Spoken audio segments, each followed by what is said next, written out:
I sometimes read public domain books here on Leaves of Glen. And they were written a long time ago, so they're usually racist or sexist or bigoted. But in there somewhere and all that is a story, and that's why those stories are famous. Other times, I read works from independent authors, and they're delightfully not racist, but they might have adult language or adult situations. So that's your warning, but I'm sure you are grown up enough to handle it. Don't write to me complaining.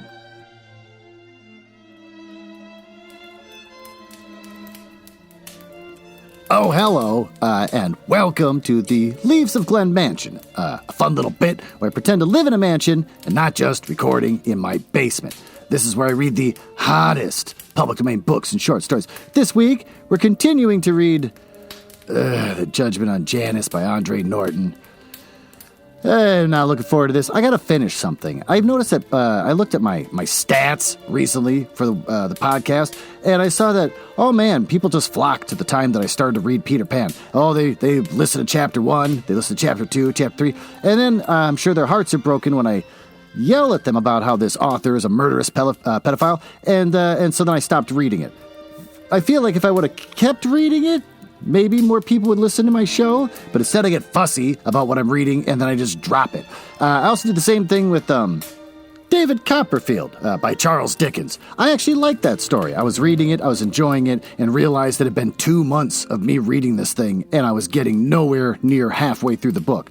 So I moved on, because I didn't want to make my show the David Copperfield show, not even the cool one, the magician. So, I moved on, and I feel like I gotta finish this. I don't like this book, but I gotta finish it, because damn it, I gotta finish something. So let's learn about the author. Norton, born Alice Mary Norton, February 17th, 1912 to March 17th, 2005. Nice round birth and death dates. Was an American writer of science fiction and fantasy, who also wrote books of historical contemporary fiction. She wrote primarily under the pen name of Norton, but also under Andrew North and Alan Weston. She was the first woman to be the Gandalf Grand Master of fantasy and to be inducted by the Science Fiction Fantasy Hall of Fame. Don't really got any fun facts about her, so that's kind of it. What's been going on with me? I had Halloween. That was cute. I don't have to do the Halloween episodes with the annoying music that I thought was fun at first and bothered the shit out of me later. I recorded an episode of with my friends of a show that I used to listen to back in the 80s when I was a kid, and tried real hard to get it to sound exactly the same as the real show, and that's kind of it. I got nothing else. Now I'm reading this. Because I want to be popular Glenn, I realized, okay, people want to listen to stuff that they know. Fine. They wanted Peter Pan, couldn't do it. He's a murderous pedophile. So what was my other option? I found out that Winnie the Pooh just came into the public domain. So after I finish this Turd Fest, I'm going to be reading Winnie the Pooh. Is that what you people want? Is that going to make you listen to my show if I read things like Winnie the Pooh? What else do I got to read? Treasure Island? That's up on the docket. What else do you want me to read? I was going to read Dracula, but Words About Books pretty much killed that for me. It's like 4 episodes of talking about the book Dracula. Really interesting when they talk about it, but I felt like I already read the book and I don't want to read it. So thanks to Words About Books for ruining that for me. Beyond that, nothing else. Christ, I got to waste time. There's got to be something I can read. Let's see, what do I got? Oh, Authors Who Were Dicks from Grunge.com. Ernest Hemingway. Make the Mount Rushmore of American writers. Can't say it. And you've got to add Ernest Hemingway. Papa Hemingway typed some of the all-time great novels like A Farewell to Arms, and For Who the Bell Tolls, and The Old Man and the Sea, and even nabbed a Nobel Prize. But when he wasn't churning out classics, you could find him getting drunk and going on crazy adventures. He patrolled the Cuban coast in his fishing boat, hunting for Nazi subs, and he survived 2 plane crashes while big game hunting in East Africa. Oh, he drove an ambulance during World War I and worked as a journalist during the Spanish Civil War. However, things took a dark turn when Hemingway joined the KGB, the notorious Soviet spy agency. Part secret police, part intelligence organization, the KGB made its name jailing political opponents and murdering enemies of the state. And when it came to digging up dirt and hunting down dissidents, the KGB is right up there with the Stasi and the Gestapo. In other words, if you get a job with the KGB, you're automatically not cool. Oh, Gunch.com's the best. Oh, was that it? Okay, well, anyways, he was given the code name Argo. He met with agents in North London, and Argo never delivered any political information. The Russians soon gave up on their undercover author, so he was a useless double agent. Well, with that, let's get into the story.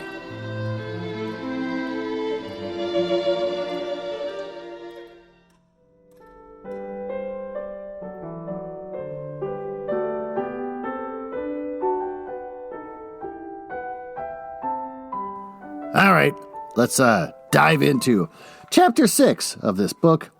Right away, the title of it pisses me off. Iftkan the Dead. I forgot. These characters had the most ridiculous 60s sci-fi names. Dark green, but only in patches. Elsewhere, stands of white. Stark white pillars. Oh, dead trees around which only small brush crept. A few stunted saplings grew. Yet, in his mind, it was alive! Exclamation point. Silver green, tall and beautiful. The tree towers of Iftkan. Oh, that's right. It's the place that he's at. And if only he could remember clearly and more. Niall cupped hands over his eyes, peering through finger slits to shut out the light as much as he could. The river was wide, but there were rocks jutting above its shrunken summer surface. One could cross by aid of those. Only it was open sky there, and he could hear the hum of the flyer. Suppose a man could slip down into the flood a little to the east and let the current carry him at an angle downstream to the point where of tumbled rocks speared into the water. A mat of old storm flotsam clung and banked there to form cover. Beyond it was brush into which one could duck. Niall tensed, listening to the sound of the overhead menace, trying to gauge just how far away it was, speculating as to how much of the riverbank its pilot would observe. Oh, he dared not look aloft into the sky. His eyes protested even at the amount of sunlight, and he feared blindness. He dropped his hands and eased off the breeches. Green body against the earth might have a better chance. Now! ... Exclamation point. God damn it. As well as Niall could judge, the flyer was on the farthest edge of the loop it was traveling. He began to crawl down slope to the water, keeping to all the cover there was. The flyer was headed back! Exclamation point. Niall froze. Oh, hugging the earth, feeling the despair of the insect overhung by a giant boot ready to stamp it flat. Oh, he found himself furiously willing blindness on the pilot, invisibility for himself. The motor beat loudly in his ears. Was the machine hovering on repel ray right over him? By the gigantic effort of will, he lay quiet and made himself wait and listen. No, not a hover. It was passing south. And when it reached the far point of the swing, I can't read. I'm reading an actual book, and this print is tiny, so 5 pages goes on for like an hour. He could make a run that should slip him into the water. He listened, then moved. The water was cold. It chilled his bare body as he tried to enter without betraying splashes. Then he let the current pull him along. Above the sound of the, turn the page, water, he caught the hum of the flyer on its back sweep. Niall's nails grated on a rock as he clung in its shadow. Oh, trying to make himself small. Luck was with him. The machine was passing over, and he loosened that frantic hold, allowed himself to drift downstream. And when he caught against the rock point, he could control himself no longer, but scrambled out of the water, scuttled over the rocks, and dived into the brush cover at the foot of one of those bleached bones, the dead tree towers of Iftkan. For several long moments, he merely lay there, listening, fearing as he betrayed himself in the small burst of panic. Only the hum was fading again. The flyer was going north. I got a piece of food in my mouth. There we go. He had made the crossing undetected. Now to finding a hiding place in which to wait out the day to favor his smarting eyes. Niall put out a hand, drew it down to oh, that's right, I forgot, he's turning green and whatever else, because he found treasure in the woods. If you find treasure in the woods, it turns you into an alien. It's the dumbest thing I've ever heard. It was huge, this tall trunk, but this was not Iftcan, whose trees had known 1,000 planet years of carefully tended growth, question mark? And his hand fell away as he drew back from the dead. In this way, he knew a little of the same revulsion he had known at the Garth. Living things did not shelter among the dead. Niall moved on from the verge of the river, keeping prudently under cover. Always about him were the leafless trees, long since finished, yet standing as monuments to their own ends. Now they were quiet, those forest aisles of Ifcan. His passing alerted no bird or small living thing. No insect sped away. And here, no breeze sang a song he could almost but not quite put words to. At least, the flyer had not followed. It had circled above the river. Niall was through the first ring now. Here was a belt of denser green, and in it lifted the crowns of 2 saplings, untended, unshaped, yet the species was not dead. Then Niall pushed his way to one, regardless of scratches and the stinging whip of small branches, to stand and run his hand along its trunk. It seemed that the bark pulsed under his palm, as if he stroked to pet an animal that responded by arching its body to fit closer into his hand. Cute little thing here, I guess it's probably a song. Far, far, and first the seed, then seedling, from the rooting to the growing, birth of body, stir of leaf, ift to tree, tree to ift! Exclamation point. So I guess it's a cute little ditty he sings to himself. I don't know. He crooned the words hardly above a whisper. What do they mean? Demanded Niall. Renfro, his full name. Growing words, power words, words of recognition, replied IR. The death was not wholly death. The triumph of the larch was not complete. And these saplings had seated aright. Somewhere, one or more of the great crowns was yet alive. Weaving a path between the dead, he cut deeper into the unknown. Another living sapling, and then, ... he stared in wonder. Old, very old, ... huge, ... this, dash, his tangled memory sought, comma, found, dash. This was Ift, dash, Sigia, fuck it. The ancient citadel of the south, and it lived. No ladder hung from the great forelimb stretching high above his head. There was no way to reach the hollow. He could sight where that mighty limb joined the parent trunk. And he had no wings to whisk from aloft. Oh, Niall's head turned slowly as he caught, on the breeze ruffling the tree leaves, the slight hint of another scent. Tracing it! Oh, he found what otherwise might have been overlooked, the sapling ladder carefully hidden in the leaf mat on the ground.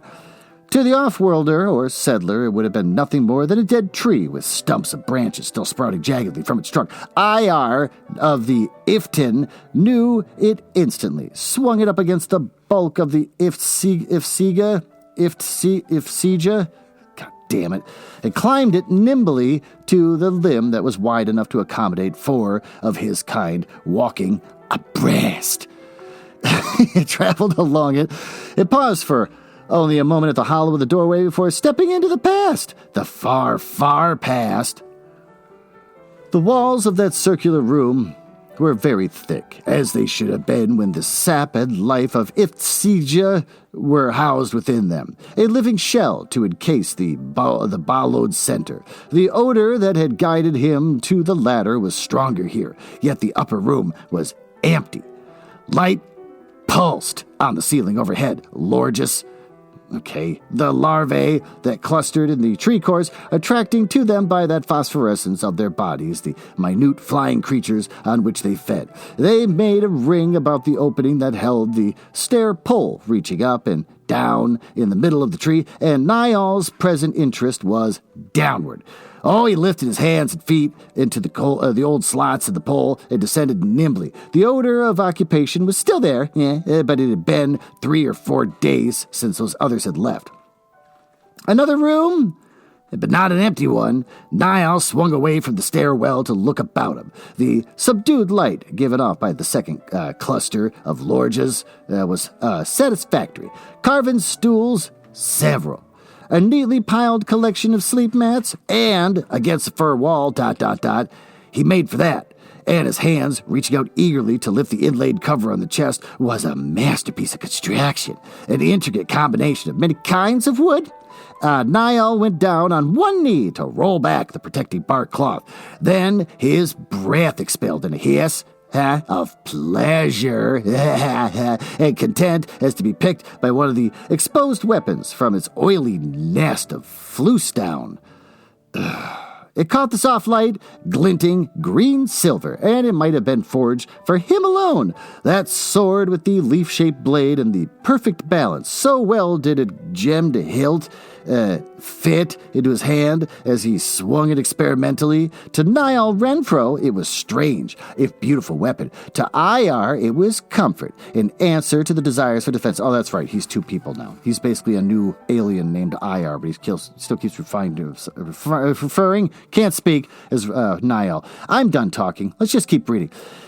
An answer to his desires for defense. A sword, even completed with the scabbard and shoulder belt. And this was when he explored the contents of the arms and the chest further. Was not all he needed. Clothing, food, shelter. ... He began to examine the other furnishings of the tree room. Clothing, packed carefully in a long basket of woven, this is so boring, splints and dried, aromatic leaves to be shaken from its folds as he pulled it forth to measure against his own lank body, and he stood up minutes later. The soft, green-silver-brown fabric, stretching and accommodating itself to every movement of his frame in tight breeches. A tunic laced over the chest with a silver cord, and the supple boots, which he had longed for earlier. Also, he wore a cloak with a hood, and a gemmed buckle to fasten the throat. All strange and yet very familiar. Niall smoothed the fabric across his thighs, and he had given up wondering why he knew what he knew. All the bits about the other life he welcomed IR, and IR's broken memories, his alien knowledge, instead of striving to thrust that odd intruder out of his mind. This was IR's world, now his. Wisdom dictated that he accept the fact and build what future he could upon it. Now I sat down on a pile of mats, munching a crumbling cake of stuff IR had welcomed eagerly, and tried to put his thoughts in order and reach back to the beginning of all this. Niall Renfro had found a cache of the mysterious treasure that turned up without reason here and there on the holdings of the believers, and from that had come all the rest. The green stick, which could remember that dimly of the being dragged out from Cosberg's prison room and bearing his fate pronounced, exile and death alone in the forest. But Niall Renfro had not died, not wholly. He had instead become IR, of the Iftin, who also could remember a battle through a city, towering trees turned the page, of the bitterness of an overwhelming and complete defeat. And physically, he was no longer Niall Renfro either. Oh, he was a green-skimmed, big-eared forest dweller who apparently could frighten Garthman into a panic. 3 dots. A monster. Green, sick, change monster. 4 dots. The procession of events made sense of that kind, but there had been others who had fallen ill in the past. Had they all been changed? Oh, his hands paused with the bread stuff. If so, then they could be out here too. They could be the ones who had left their scent, their signs of occupation. Here, right where he was, exclamation point. And who had not alone in his exile. Oh, they had been here and left their possessions laid up carefully against the future return, to wait here for them. And might as well be the brightest move. At any rate, he needed rest, and he wanted to do nothing to provoke any investigation from those who rode the flyer. He would wait until night. 3 dots. Why not 4? What's the difference? I don't know. Is there a logic behind how many dots? How come it's not followed up with a bunch of M-dashes? I don't know. They don't explain anything in this book. For the night was his! Exclamation point. Niall finished the bread. He flicked the crumbs from his fingers and lay back on the mats, all pulling the cloak over him and his unsheathed sword beside him where his hand could reach and curl about its hilt in an instant. Oh, he blinked drowsily with the sticky dots to better entrap their lustful prey. And those drifted lazily in the air. The quiet held him, and then it seemed as if the living, soothing spell, and he slept, this time with no dreams at all. How long he slept, Niall could not have told, but he awoke quickly with every faculty alert, and the chamber that he had been in, he could hear no sound. Sitting up, he stretched, got to his feet, and went to the pole ladder, and on the impulse he descended another level in Ifsija. Fuck it. Here was a third regular chamber, slightly larger. There were chests against the wall, one pulled away from the rest. Niall went over, lifted the lid, and ruffled aside more bark, cloth packing, only to be startled into an exclamation. Green stone necklace? Box? Tube of glowing colors. Piece by piece, he beheld an exact duplicate of the treasure he had uncovered in the clearing. Niall lifted out the color tube, and it was the same as the one Cosberg had stomped in the dust. In every flit of color, change of pattern along its surface. But why? Slowly he took out each object and studied it carefully before putting it aside for the next. Oh, the chest was still far from empty. There was a second layer of cloth, and then another treasure set. With the same care as he had brought them out, Niall repacked the objects. He sat on the floor, his hands still resting on the lid of the chest as he thought this through. 2 sets of treasure, perfect reproductions of each other, and both like the set he had seen destroyed at Cosberg's. He wished he knew all the other treasures caches and the settlers had blasted had also been these. If so, why? Ritual objects placed as offerings or to mark graves? Niall tried to find the answer in IR memory, but there was no response from his new alter ego. Either IR had known nothing of such things, or else there was a block between his memory and Niall Renfro. But there had to be a purpose in the caches, in the forest, in the strange seer. The chest had been moved out of line. Why? To better abstract part of its contents recently? Why? Niall could have screamed that aloud in his frustration. Perhaps somewhere else in Ifsija he could find his answers. But then he went back to the pole ladder. He discovered that the opening of the chambers below were sealed. Shit, there's a kid down here. And you got a cat on your shoulders again. God damn it. I was 2 pages away from being done with this chapter. But look at his cute little face. I see his face. Can you hear him purring? Get him in there. I'm trying. Get his little mouth right up in there. I think we might have got it. Well, how was work? It was fine. Anything exciting? Any weird people show up? No. Weird clothing-related questions and issues? No. Okay, well, back to my story. Yes, he's very cute. He's very cute. I love him. He's a very cute little man. When are you ready to do our podcast about the book we read? Once I do my college application. I hate that real life's getting in the way of my hobby. Okay, bye. Bye-bye. Where the hell did I leave off? But when he went back to the pole ladder, he discovered that the opening of the chambers was all exasperated pounding, and the round of wood did not give way. Baffled. God, how many more pages? Another page. He climbed once more into the room where he had slept, and then decided to go up. The dim light of twilight came in through the limbed door as he reached the entrance chamber, and there was no sound from without, save the rustle of leaves. After a moment, two, he climbed to the level above. Here were no lorgas in the ceiling. Only gray outer light admitted through window holes. The chamber was empty, save for powdery dust and the ghostly remnants of long shed leaves. Perhaps, every upper level was the same, but he decided to try 1 or 2 more. Jesus Christ, this is like reading Lord of the Rings when they walk through the forest for 9 chapters. Niall was still on the pole ladder when he heard it, a furious snapping, ending in a hooting call. Low-pitched, yet an urgency in it that he could not be denied, and then IR part of him responded to that with a burst of speed. He scrambled through the ladder, to face the fluttering, beating wings, to look into a feathered face, where great eyes were ringed darkly to seem the larger.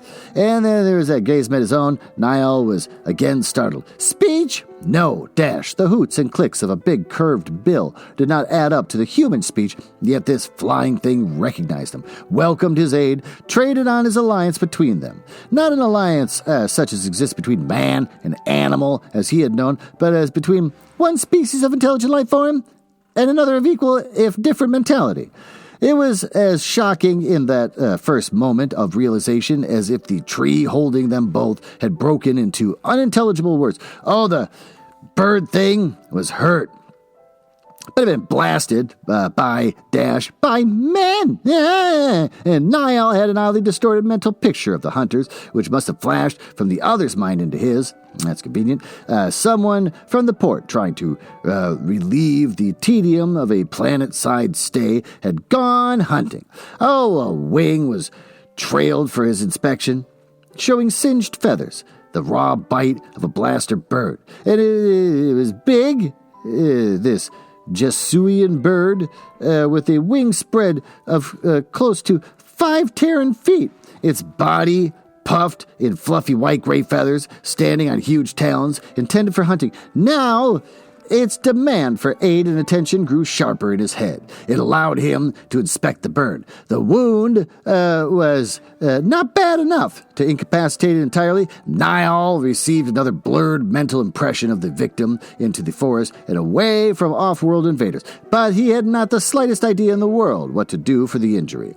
The bird squatted down, and before him, as he sat cross-legged, it folded its good wing to the body and kept the other outspread. And Niall winced at the strange mind deliberately invaded his own. It was as if the two recordings, similar in most major features, this is so fucking boring, differentiates. I get it, they're mentally connected, I get it. They can do mental telepathy and talk that way.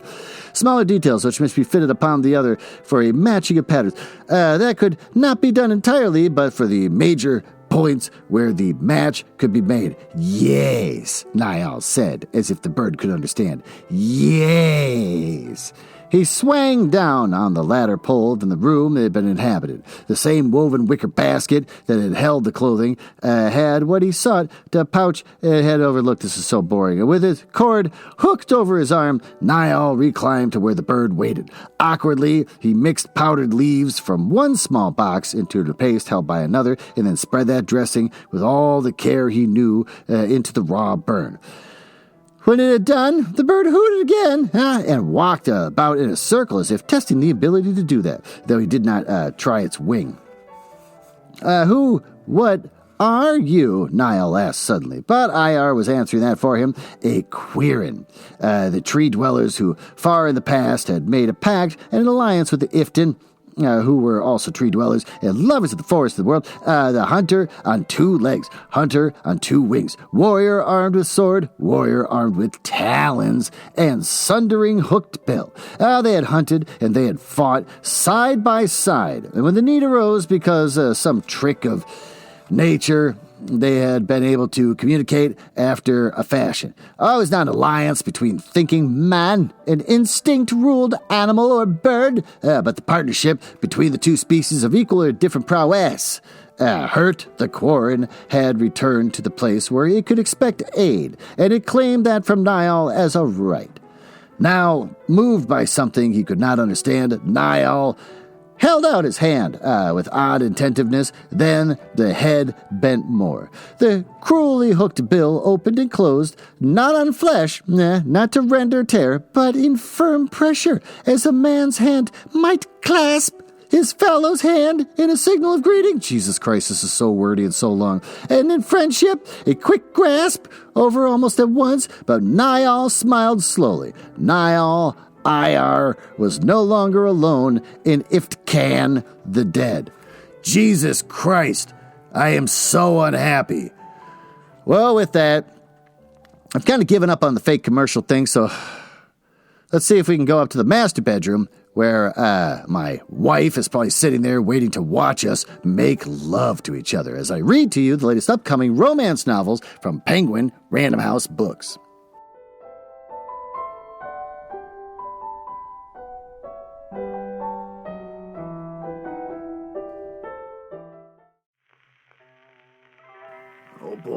Oh boy, this better be good. I mean, You know I'm unhappy reading this book, and I wanted something sexy. I wanted to get sexy. I wanted to get wet.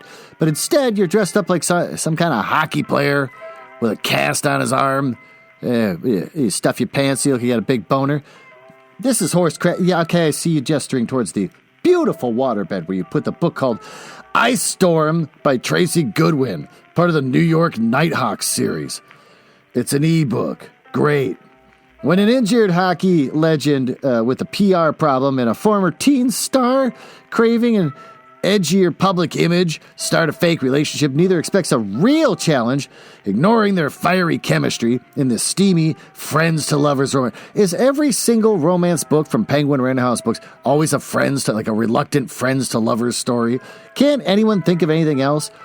Theo, they call me Thor. Oh, I'm a showman with mad skills on and off the ice until a nagging injury forces me to confront, long-term, the possibility that my career is coming to an early end. All endorsement deals hinge on my reputation, and my bad boy persona isn't cutting it. To keep sponsorships, I need a major image overhaul.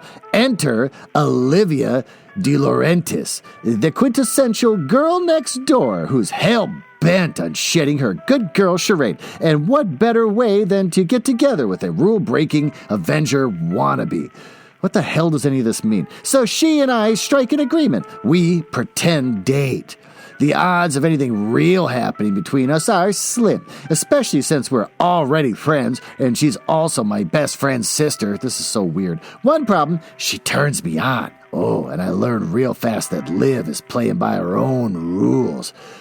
Olivia. Now it's Olivia's point of view. Great. I was a teenage American sweetheart. But what I once thought was the opportunity of a lifetime has left me typecast as an innocent, naive girl, and I'm sick of it. My brother's best friend, bad boy hockey star Theo Tour needs some positive PR, so I offer to a fake relationship. It's not my first. What? The difference? Oh, this time I'm in complete control. And what's there to lose? Certainly not my heart, since Theo's already friend-zoned. Plus, the poster boy for an alpha male. Bold, brash, tattooed is not my type at all. But there's one problem. I didn't expect the explosive chemistry between us, or the vulnerability behind his tough guy facade, or that he has a hidden secret that I'm desperate to uncover. Oh, he's not the only one with secrets, though. And as the lines of our fake relationship blur, I'm worried I'll be the one exposed. That sounds like horse shit. That's Ice Storm by Tracy Goodwin from the New York Nighthawks. It's an ebook coming out November 22nd, so make sure to download that. It's available from Amazon, Apple Books, Barnes & Noble, Books A Million, the Google Play Store, and Kobo. Well, I'm not horny. I hated that entire thing. I hate your outfit, and I hate your stuffed boner. Let me reach over. Yeah, it's fake. Okay, well, why don't we go back downstairs to the library and read the rest of this book.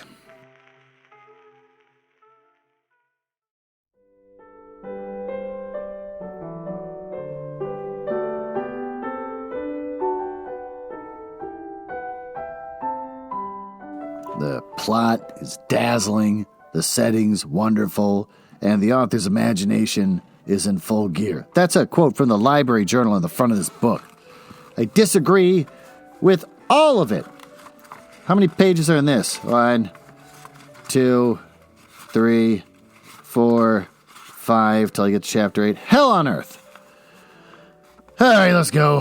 Chapter 7, Doubled Trail.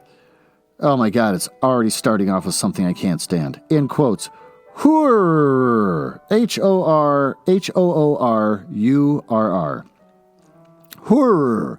Niall had made of the bird's call a name. I don't think that they are coming again soon. I hope that you guys take pleasure in the fact that I'm so goddamn miserable right now. I'm going to finish this book, but I hate every fucking minute of it. He sat in the upper door of Ifshija. I forgot how I pretended to pronounce it before. A perch that he had made of his own. So now he's got an owl friend. I hate this. His own for hours at a time while he waited for the unknown to return. 3 days, or rather nights, for the nights were now his time of action, and no sign of it. Any ift had climbed that ladder and made camp within the 3 bowl for years. And yet, Niall's nose had told him that they had arrived there only hours after them that first day. In spite of patient mental probing and attempts to communicate with the Quirin, he could not learn whether or not the bird had been left behind or any of his kind, or if the relation between the winged tree dweller and of the footed ones had been more than a casual one of simple acquaintance. But with no speech in common, the mental contact could convey only imperative ideas and needs. I know, I get it, I don't care. But Hurr was company, and Niall fell into the habit of talking to the bird. There was no reason to remain in Ifsija, if it was now deserted, and who had been those temporary indwellers? Other changelings such as himself, or remnants of the true Iftin who had survived, broken shadows of what they had once been. The trouble was that Iar's knowledge had still reached Niall, only in bits and pieces, and most often widely separated and disconnected bits and pieces. Matters pertaining to the daily round of maintaining a life, that information came to Niall easily. He had known just where to go within that tree to tap the water supply. I know, we get all this already. And he knew the food supplies and how to seek them out. Yep, we know, you explained it. You handed it to us for like 9 pages. But all the rest of those strange memories were hazy, impossible to fit together. Once, on Janus, there had been 2 peoples. The Iftin dwelling in the trees, possessing knowledge that allowed them to shape and tend the growing things so that they could have a kinship with feeling, if not the blood of the body with the forest, and the Larsh, more primitive, not resembling the forest men either mentally or physically, fearing the quote, magic of the tree people, dreading it enough to want to kill, to stamp out, as the Garthmen fought to eradicate the forest nowadays. The Larsh were not off-world settlers, though, and the war between the Iftin and the Larsh had been centuries ago. Iftin had been dead a long, long time. Then why did Iar remember, and how had Iar become part of Niall Renfro, or Renfro Iar? I fucking hate this. Whenever his thoughts poured into the familiar path, Niall was uneasy, sometimes treading around the tree chambers while Hurr clicked his bill impatiently. God. No, Niall repeated now, they are not returning. All was stored here for a period of waiting. Those swords were in oiled covering. The rest is put away. They have gone, so I go after. If he could pick up the trail of those who have been here, find them, then he would know the truth. And there had been no sign that either settlers or post-flyer had ventured this side of the river. He had never heard of Iftcan at the Garth.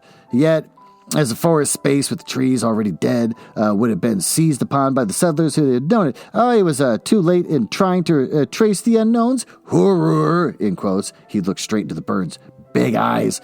This I must do. Go after him. With the mind as well as his lips. Niall strove to make his need plain, experiencing once more that weird mixed match of thought pattern.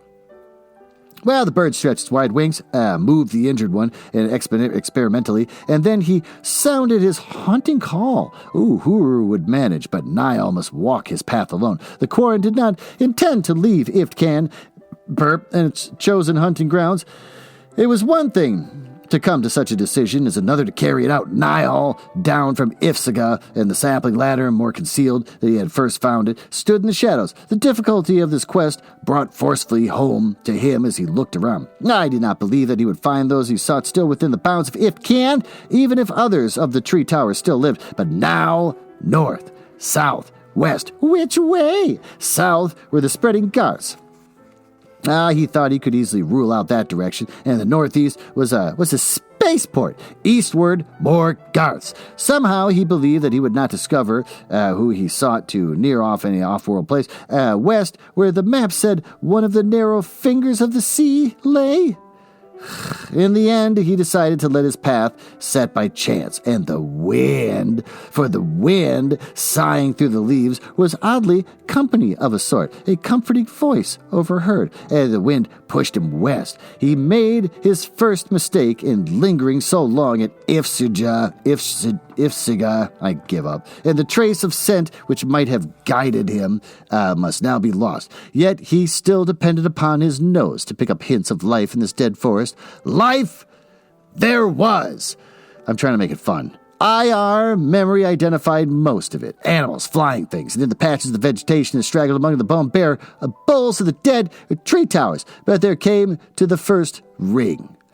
Here the trees were scorched with ancient fire, eaten away as they toppled to the ground, and as the spreading wasteland was dreary but already half covered once again by a ragged growth of rank things that Iftin would neither encourage nor allow, I just read that part again, to root near their city in the old days. Niall's half-knowledge took him on detours to avoid certain plants from which came to stretch, to twist the nostrils. And there was thorn-studded vines running lines to entrap unwary feet. God, I wish the story would get to the point in the wholesome mass lurked other life, immiscible to his species. In the Minnesota, give up. This was a waste where large destruction had begun to work of defilement, and the evil that had always waited for a chance to break the defense wall had entered in greedily to take possession of once clean city. The inner part of Ifkan had become a sad place, and his filthy charnel house, and Niall hesitated to force a path in that direction. As he stood there, IR memory stirred, supplied with strange emotion, but he felt more than disgust, ... not 4, just 3, danger, 3 dots, a barely understood warning that something old and perilous lay there. There remained the river. To travel along its bank should eventually bring him to the sea. Why the sea? ? The forest was Ifted country, not the restless water to the west. Yet, 3 dots, the wind blew him seaward. Niall cut away from the edge of the waste of the running water, reaching the river, he believed not far from the point where he had swum to safety. The moon made a silver ribbon, waxed and broken by the current, to serve as its trail marker. When dawn showed gray, he made himself a nest in the thicket well, shaded from the sun, and lay there. Turn a page. Lulled by the water's murmur. In that half-drowsing state, another scrap of IR's memory came to him again. I know, we get it. Just move on. A vivid picture of a boat oared by men who wore the Iftin dress, watched shadows of the Iftin eyes, bore Iftin swords, and steered down between the threatening rocks where the water boiled. A boat bearing Iftin warriors to the sea. This was an old trail then, this water one. Niall was on the trail again in the late evening when he found the campsite, coming down into the rock-enclosed hollow to stand, nostrils expanding, picking up that lingering trace of scent that the wind had not yet pushed away. He went down on his knees, studying the floor of the hollow, trying to pick out some track that would prove his guess correct. River sand filled that stone-walled cup, and he sifted the coarse stuff through his fingers until he uncovered a fussin pod. Great. Split open, seed gone. A pod here, with no brush nearby to shed it naturally, and he was right. This was the path of those he sought. I don't care. And he had a boatman of his memory, and they were heading seaward. His pace became a trot when he came to that camp, and he was ridden by an increasing feeling of urgency, and that he must catch up with the strangers, reach them soon, or he would be too late. Too late? ? Why? ? Just another of the many mysteries that he had been on this portion of Janus. But Niall could not throw off that feeling, and it became so strong that he did not pause with the dawn, but kept on, trying to travel under cover. By mid-morning, he was forced to admit that he could not go any farther, for the forest was dwindling, and since early light, the larger trees, standing fewer and farther apart, had vanished altogether. Now smaller growth and bush were common. With the wide strips of grass open between them. Niall found shelter in a shade. I don't care. It was neither constant or thick enough to make him truly comfortable. His head pillowed on his arm, and his body and legs aching with fatigue, and he tried to rest. But that need for speed ate at him, and so this time was the only one of impatient waiting for the dusk. Jesus Christ. In the twilight, he went on into the open, to top a hill and to walk into a change of wind. Now the breeze was chill and salt-laden. Beyond lay ridges of smaller... He's going to make it to the ocean. Why do we have to go through all this? Just say he got to the ocean. Just skip through all this and say he got to the goddamn ocean.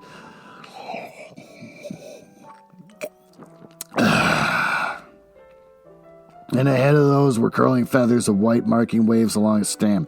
Immediately before Niall was a low scoop of land where the river emptied into the ocean. Great. Cliffs, raised walls on either hand. Don't care. Niall looked at them, and his hand came to his mouth. Don't give a crap. Light! Exclamation point. A spark of light, and he could not have been mistaken. Surely he could not. And why such a beacon there? A signal? And some off-world explorer's encampment? Oh, prudence dictated caution to temper his first wild desire to run toward the light, but he waited in suspense. But then there was no second spark there. Had he been mistaken, seeing what he had hoped to see? Best go there and be sure. Niall started down the rise, slipping and sliding through the loose earth and heading for the northern cliff point. Distances must have been deceiving, or else the tricky footing on the stand hills slowed his progress. Oh, he had no way of measuring time, but he had thought that at least an hour had passed, and he had yet to reach the foot of the cliff where the spark had blazed. He could smell the sea and the wind, and hear the pound of the waves. I know, because he's at the sea, along the shore. Otherwise, he might be plodding through an empty and deserted world. Oh, my God. There was the cliff, surveying its rugged wall. Niall sighted nothing except the rock. But that offered handholds and tree openings so that he could climb and reach the crown to make sure. Don't care. Niall pulled himself up, over, sprawled, panting, and he had been right! Exclamation point. There had been those from Ifkan, or some like them, and a very short time ago he rolled over on his side, too spent for the moment to rise, and saw a hollow in the pinnacle of rock that made a pointed, easily detached finger in the night sky. And in that hollow, 3 dots and an exclamation point. On hands and knees, he came to it, thrust his hand out to explore a plate of stone, and on it were ashes, yet warm enough to make him jerk back his fingers. A signal, surely. Set why? For whom? The reason must lie still be... Can we just get past the whole, I don't know what's going on. There's this other person in me. Why am I doing this thing now? We get it. It's been a long time. Niall clung to the rock and wriggled out the very edge of the northern drop. Again, he looked down in the sea basin. The cliff on which he had a twin, perhaps half a mile away, had been between them, and the waves washed well inland, making a natural and protected harbor, a harbor which now sheltered...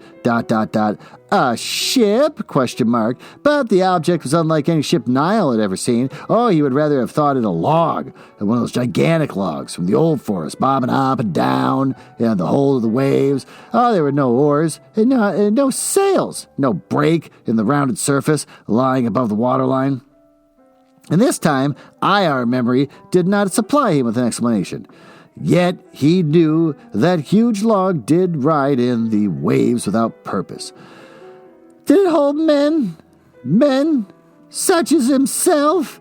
As the tree houses the Ifkan and held and sheltered? And if so, where would it carry them now? There was no sign of any movement except for the slow swing in the log of the waves. That signal, 4 dots this time. Niall studied the drop below him, seeking a path to the water's edge. But he was forced to retreat some distance inland before he found a ledge leading to zigzag cutting, which revealed the fact that he visits the signal post on the cliff must be regularly made. He rounded a last outshoot pinnacle as he met a faint path leading to the beach. That log, which had apparently floated without control or direction when he had watched from the cliff, now turned end on end toward the sea and was traveling out against the toss of the waves as if below the water's surface some propelling agent moved. I don't frickin' care. No! Exclamation point. Niall cried out aloud, ran stumbling through the sand of the water's edge, where a wave formed about his ankles. There was nothing to be seen save the log, and that was moving with a purpose, under command. He did not doubt. I know, we get it. He was barely passing between the outer hooks of the cliffs, fast turning into a black blot into the water. Too late! He had come too late! Slowly, he retreated out into the wash of the foam, and it was then that he saw those other marks, indentations, one that could truly call footprints, cluster of them, where the sand had been widely disturbed. An embarkation point? Such tracks were all that remained. He studied them. They marked, he believed, the end of a fairly well-defined trail leading back to the interior of the continent. One source of answer to his collection of mysteries, the log, which was more than a log, I know, we get it, was now beyond his pursuit. But this trail, did it lead from Ifkan or some other and more enlightening beginning? It was recent, made within hours, and it was the only trace the strangers had left him.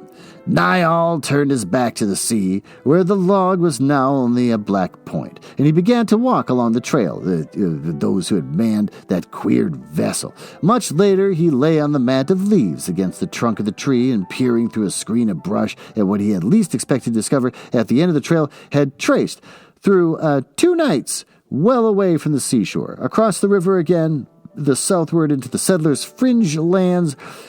During the past hour, he had been skirting the ragged edges of a garth, not Cosberg's, too far west for that, and it was smaller, a newer beginning for some less well-established settler. The stragglers he scouted after had come for the northeast, perhaps straight from Ifcan, and they had spent some time slipping in and around the outer edges of the clearing in the south and the west. If they were on the... How many pages is left? Just tell me one. Oh, thank God, I've only got 1 page left. I'm freaking dying. This is the worst thing I've ever read. It's the most boring thing I've ever read. He had discovered one place where at least 2 encamped for some time, perhaps through a day or more, and they had been spying on the activity about the garth, planning a raid. They had certainly taken every precaution to keep their presence a secret, and now he had come to the focal point of their explorations. Oh, they had scouted, they had spied, and then they had finished here. And finished what? Niall only knew that from this place led the return of the trail to the seashore. And so here their mission had been either accomplished or abandoned. Now, it was early morning, leaving them very little time to make their own search before having to retire to the tree hollow where the others waited out the sunlight hours. There's something above me making a ton of squeaking noises on my wood floor. I could hear the sounds of the awakening of the life of the guard several fields lengths away, the howl of a hound, the chittering complaint of a foss disturbed against his will. If the garth master was a pusher... Oh, his field laborers might be hurried out before dawn to start their day's work here. Oh, there was one glimmering of an idea that had ridden Niall for the past half hour. He had begun to believe that he sought there was buried, a cache set skillfully and with cunning to be discovered by someone from the garth. Treasure trove not remaining hidden from vanished years in the past, but from some days earlier. And if his guess was the truth, he believed he knew now where to look for its confirmation. He scrambled around the log, began a careful search of the ground, and when he saw it was not located near the fallen trees, waiting to be branch stripped and hauled away. He had been placed in the midst of a tangle of wild berry bushes. The swollen, yellow-fruited brambles had been carefully rearranged to hide turned earth, but there was a gleam of metal artfully exposed to catch all the eye there. Oh, and the berries, Niall, ! Recognized those. Oh, they were sweet, entrancing to anyone who was thirsty. The bait was excellently planned. Any man working here would be drawn to a strip of handful of the fruit during the rest period, perhaps to pick more to share with his fellows.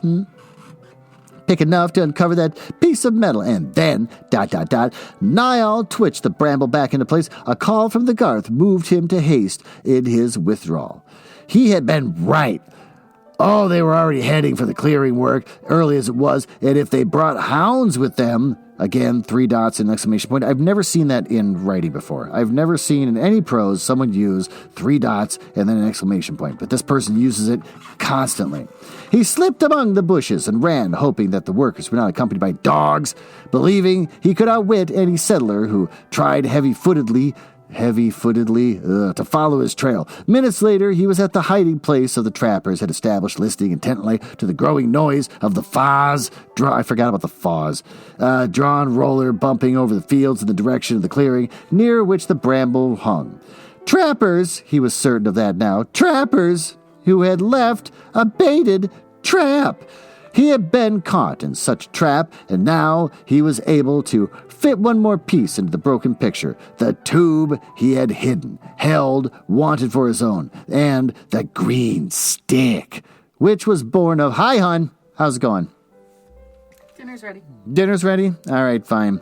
I am in hell. This is the worst thing I've ever read in my entire life. Stop reading it. I can't. I've done this too many times. I've got to finish a book. Thanks to you, I dropped Peter Pan. People love Peter Pan. They love Disney's Peter Pan. They do love Disney's Peter Pan, but I took a look at the stats today, and I saw that Peter Pan keeps getting hit. People are constantly trying to listen to it, so they must be pretty brokenhearted when I declare that the person was a murderous pedophile who wrote that book, and I dropped it. I gotta finish this one. As far as I know, this author is not a horrible person, just a bad writer. You're still reading that book? Yeah, I dropped it before Halloween to do Halloween episodes. Now I gotta finish this damn thing. I know. You weren't in the sex room earlier when I went up there. It was about a hockey player who's been injured. And one of his best friend's sisters is going to set him up to pretend to be in a relationship to help change his image so he can still have a career. What does that have to do with him being injured? I thought it was going to be like, I'm injured, and then his friend's sister is like, I'll take care of you. Maybe a hockey player that goes up to a Northwoods cabin where it happens to be run by a sexy lady. Exactly. Ooh, he broke his leg. I got to get back to the rink. It's like, you can't go back to the rink like yet. Misery, but sexy. Yeah, exactly. Not threatening and murderous and, creepy. Exactly. Well, all right. I'll be up to have dinner as soon as I get done with this goddamn chapter. Okay. Where did I leave off? Glimmering idea, scrambled around a log. He slipped among the bushes and ran. Trappers. But the purpose of this elaborate scheme was still eluded him by some alien means, and Niall was now certain that his illness was no natural ailment unless it could be a Janusian disease induced and controlled by will. Oh my fucking God. And he had become a different person, strange to his former self, not only physically, but mentally too. Trappers, the log ship, Iftcan, IR, 4 dots. Niall's head ached dutifully. It was as if inside his skull there was a stirring, a battering against some tightly bolted door, some hidden part of him fighting for freedom. Oh, he caught the reek of man scent, of animal odor, but there was no tonguing from a hound. Why did it get weirdly sexual right now? For the period of the day he must keep under cover. As much as his senses flinched from the alien activities of the Garth, Niall knew that he would remain, if not in this special hideout, then nearby, until he witnessed the spring of the trap, learned what did discover its... I say that apart again. I'm so tired. Learned what did follow its discovery. There, I'm fucking done. Let's go to the smoking room and talk about how horrible this is.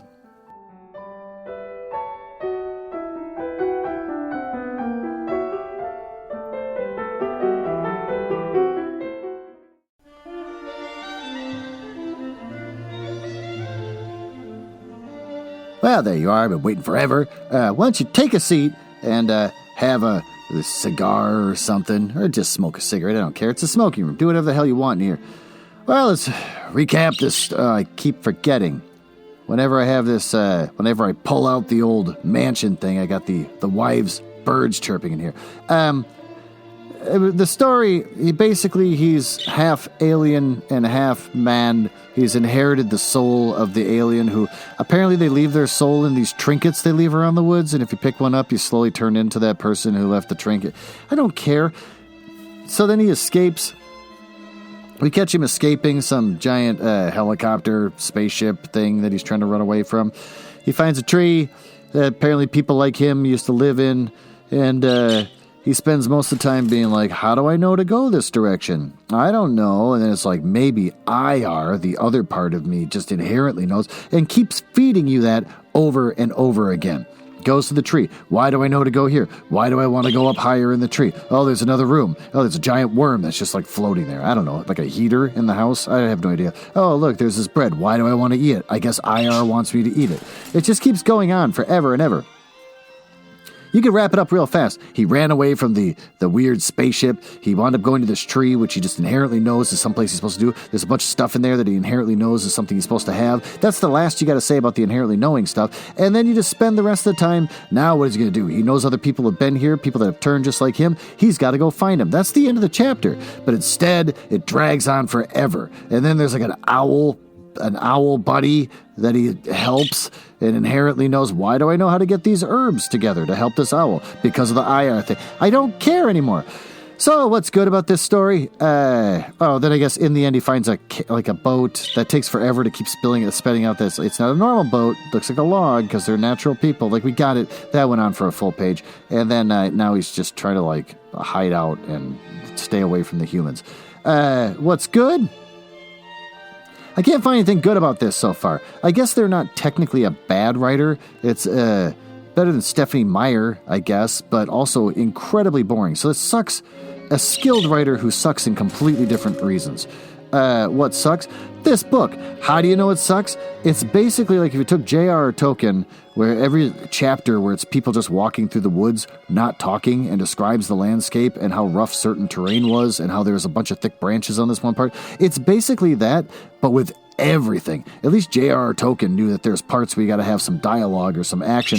There's nothing like that here. Oh yeah, dialogue with the fake bird thing, but that just involved a lot of mental telepathy, and then you just spend a lot of time going, oh, why do I understand what he's saying? It's like, we got it. We got the concept. Move on. What does a bird have to say? We never learn. And what do we learn from this? That this book, I am now on chapter 8, and we are looking at how many chapters in this goddamn thing. This book doesn't even have a chapter list. I'm in hell. How many chapters are you? Chapter 8 to 18? I have 10 more chapters left. Well, that's what we learn.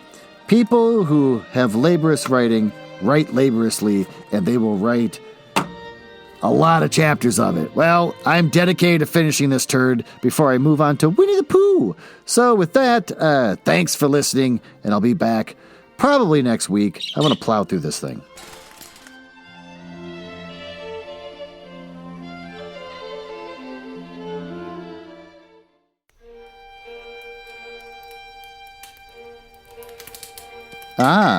Well, it appears you found me in the part of the podcast I hate the most, where I tell you all about the places on the internet where you can find me. You can tell I hate this because of the sound effects making it sound like a stormy night in the drawing room of the damned. Now, there's that. Are you cool?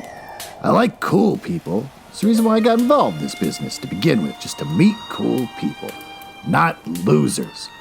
So if you're cool, feel free to go over to my website, nuzzlehouse.com. You can see a backlog of everything I've ever read, including stuff like Gestating the Curious Mind with my lady friend, and also a little side project I'm going to be doing with my daughter. Oh, I'm on Instagram, but no one uses that anymore because they all use TikTok. Am I ever going to get on TikTok? No. But if you want to look at my dead Instagram, it's at HouseNuzzle. I also have Twitter, which I use the most, which is also conveniently at HouseNuzzle. And since I think you might be cool, you can always just email me directly. glenn.nuzzles@gmail.com. But don't email if you're a nerdlinger or a dork. Now, back to business. Can't believe I drank all of them already. There's got to be one left.